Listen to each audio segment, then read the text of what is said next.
Chapter 16. William had noticed how his surroundings had gained more color. He could see the sun shining again down on the ground of the earth. It was still not perfectly back to normal, as he knew he still had to cure his internal fragmentation. He thought about how he had often dismissed the demands of others towards him. He dismissed them from a point of self-reflection. He had realized that people often liked having their expectations met, and if he mirrored their concerns, then their beliefs would be affirmed. He knew that in reality, if he did what they said he should, then they did not love him for who he were, they merely loved him as a reflection of themselves. He would not buy into this false sense of approval, which made him hesitant to do as he was told. In that he had a desire to be loved for what made him different, not what made him similar, but that was often too much to ask of people. Instead of loving the real him, they loved the idea of him, which affirmed their expectations. He felt that if only the love available was conditional, he would rather walk alone. He had the fear that if he resembled others, his unique self would dissolve into the collective. He had the belief that his identity was fragile, easily overridden, absorbed, or erased. This was essentially the fear of fragmentation that he was looking to cure. If he could let go of the feeling of being fragile, then he could stand between extremes, not doing what others tell him to make them love him, but also not being afraid of doing what others tell him in case it might dissolve him. He thought about what Gabriel had said, in that meaning and purpose would cure this disease. He just did not know how to apply it to his current situation. He thought that maybe if he got a job, he would lose his fear. Maybe if he just did something that forced him to take commands in order to face his fear. Something where he would not expect the commander to like him necessarily, but he would do it for his own sake, in order to gain wealth and prosperity. That could teach him discipline and obedience in an environment where love was not expected. William thought at first that he had cured himself with these thoughts, but as he did not see any change to his surroundings, he found out that it was not the true solution. He realized that in reality, he just bypassed the core issue as he was avoiding the place where fragmentation actually arose. In a job, he would just practice obedience in a place where his self did not matter in the first place. Fragmentation was not triggered by action, obedience, or interaction itself, but by external intention being imposed onto him, especially when that intention carried expectations about who he should be. The threat was not what he did, but who he was required to become in order to be accepted. He struggled to solve his problem and thought that maybe others were struggling too. He decided to go back to the town square in hopes of meeting the other reversionists so that they might help him, and so he wandered back. He could slightly see where he was going, and enough for him not to bump into anything. He reached the town square and could see a gathering of people in at the center. He called them, and they turned around and cried out his name. It was his friends. He came to hug them, first Linus, then Kenneth, then Lyra, and then Frederick. He was talking with Kenneth about his healing journey, and he said it had went good, but his fragmentation was still not healed. He still did not know how to let go of the need for love and admiration, and that was bothering him. William assured him that they would find it out together, as fragmentation was a conflict between inner and outer experience, so it was reasonable to seek guidance outwardly. Then suddenly behind Kenneth, William saw a figure. He recognized the figure as Henry, and he rejoiced in amazement and wonder. The two old friends hugged each other, and William asked him what he had gone through. Henry explained that he saw the earth exploding, but now he was back on Earth, which seemed odd to him. Frederick briefed Henry with his cosmology mixed with Gabriel's philosophy to explain what had happened to all of them. Henry found the explanation reasonable and told them that he had gone through the same healing steps as the one they had described, except fragmentation, that one he had not solved. Gabriel said to the gathering that everyone was in their final stage of their trial. This was the journey to cure their fragmentation. Most would think that fragmentation happened fully internally, but in reality fragmentation was the conflict between the inner and outer experience. When the mind experienced one sensation, and this sensation was not acknowledged or outright discouraged, then fragmentation arose as a manifestation of the conflict between authenticity and conformity. This fragmentation occurred when one thought that either by not conforming their worth diminished, or that somehow their authenticity was threatened by conforming. What was important for the first misconception was that realizing that neither their soul or body could be assigned any value. Those entities belonged to a realm beyond value. Every person was instead equipped with dignity which made them non-comparable to anything else. As Immanuel Kant would say, dignity belongs to that which has no equivalent. As dignity was precisely what was not on a scale, since dignity could not be measured. Dignity was not derived from value, since dignified beings required legitimacy, which was the concept which made all subsequent valuations possible. Therefore, self-worth was not given by the amount of possessions or other tricks the mind made to make it seem worthy.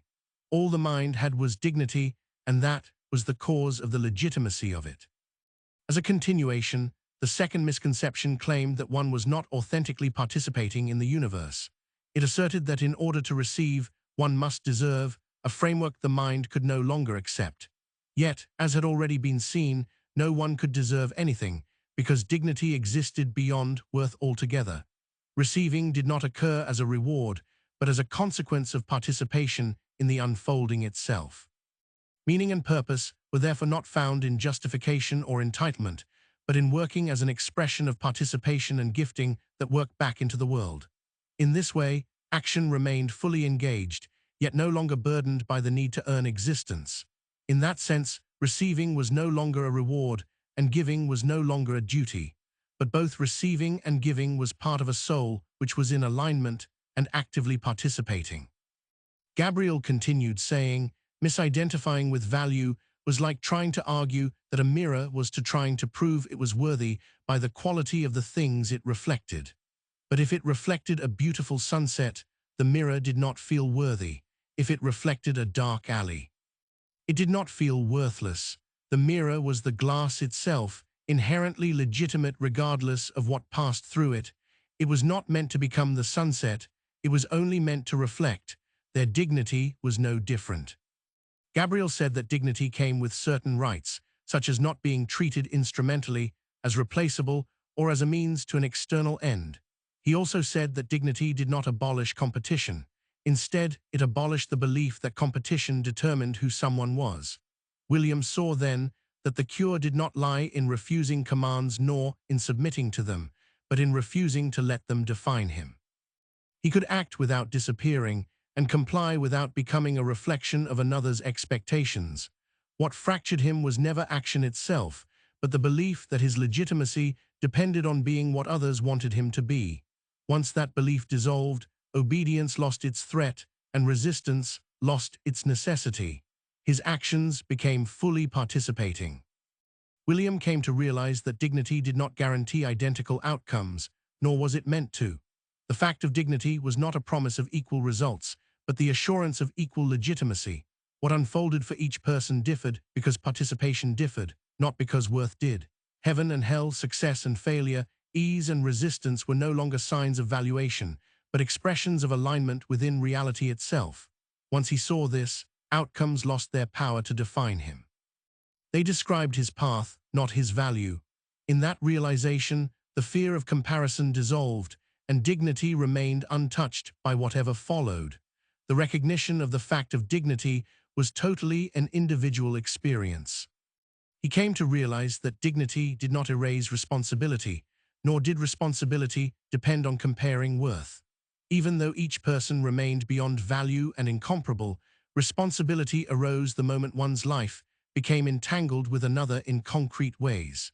By offering dependency or making promises, one could alter the options available to another and thereby affect the direction their life could take.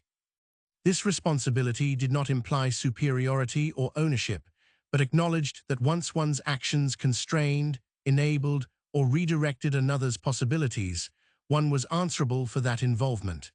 Dignity remained intact, but entanglement made responsibility unavoidable. He realized that while his outer circumstances and the finite outcomes of his actions remained exactly as they were, the shift toward recognizing dignity meant that the fundamental nature of the reality outside him had changed its relationship to his soul. He understood that success and failure, or even heaven and hell, were no longer metrics used to judge his worth, but had instead become neutral expressions of alignment within reality itself. Nothing in the physical world had to be different for him to possess equal legitimacy. Rather, it was the world's role as an evaluator that had vanished, leaving behind only the quiet assurance of his right to exist. By transcending the need to earn his place, he saw that while the outcomes of his life did not change, their power to define him had dissolved, transforming the universe from a system of demands into a revelation to be received in pure awareness. In this state, he could finally act without the fear of fragmentation, participating in the world's expectations when necessary without ever disappearing into those roles or becoming a mere reflection of another's expectations. Gabriel said that one must shift his focus from value to dignity. While value was a comparative mental construct that fluctuated based on possessions or others' opinions, dignity was an inherent, non-comparable legitimacy that made all existence valid. One should practice being the mirror of pure awareness. The mirror was the glass itself, inherently legitimate regardless of what passed through it. Dignity was not something that was dependent on psychological truth, as dignity was independent of external outcomes. One could participate in the world's expectations without the fear that one's unique self would be erased or overridden by others. Gabriel said that the struggle of unworthiness in the root chakra created a perceived scale of external validation, where an individual's right to exist was measured by status, conformity, or the opinions of others. This mindset attempted to earn a place in life through a circular logical fallacy, believing that worth was a prize to be won rather than a starting point for being. This finite scale was replaced by the immeasurable quantity of dignity, an inherent legitimacy that made all subsequent valuations possible. Because dignity was precisely what was not on a scale and could not be measured, the effort to manufacture worth through external approval became unnecessary. He said that fragmentation, rooted in the sacral chakra, involved a perceived scale that pitted inner authenticity against outer conformity, leading to a fear that one's worth diminished if they did not meet collective expectations. This scale suggested that authenticity was fragile and could be easily overridden, absorbed, or erased by the demands of society. This conflict was resolved by realizing that meaning and purpose functioned as an immeasurable quantity that provided the self with a unifying direction. By living from a unified sense of why, the scattered feelings, impulses, and desires of the psyche naturally aligned into a single flow within a larger narrative of becoming. Consequently, an individual could fully participate in the world's expectations without disappearing into them or becoming a mere reflection of another's will. He said that the solar plexus chakra experienced insignificance as a perceived scale of achievement and impact, where a person compulsively strove to leave a tangible mark to justify their presence in the universe. This drive relied on the mistaken belief that significance must be inflated to be real, and that success was the only indicator of a life that matters. This scale was replaced by the immeasurable quantity of unity, where one recognized their role in the vast, interconnected whole. Much like a tree growing in a field, a person's significance was inherent to their existence and participation in reality's unfolding, requiring no external recognition to be valid. In the light of unity, insignificance became impossible because every part mattered, since every part expressed the whole. He said that the fear of powerlessness in the heart chakra operated on a perceived scale of control versus helplessness, driving individuals to reclaim agency by imposing order or judgment over other living beings. This scale treated worth as a buffer against vulnerability, tied to the ability to force specific external outcomes.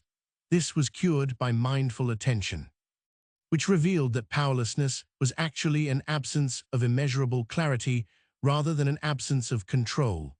By recognizing that dignity was independent of results, one achieved a firm plateau of clarity that remained untouched, even when surrounded by an ocean of suffering.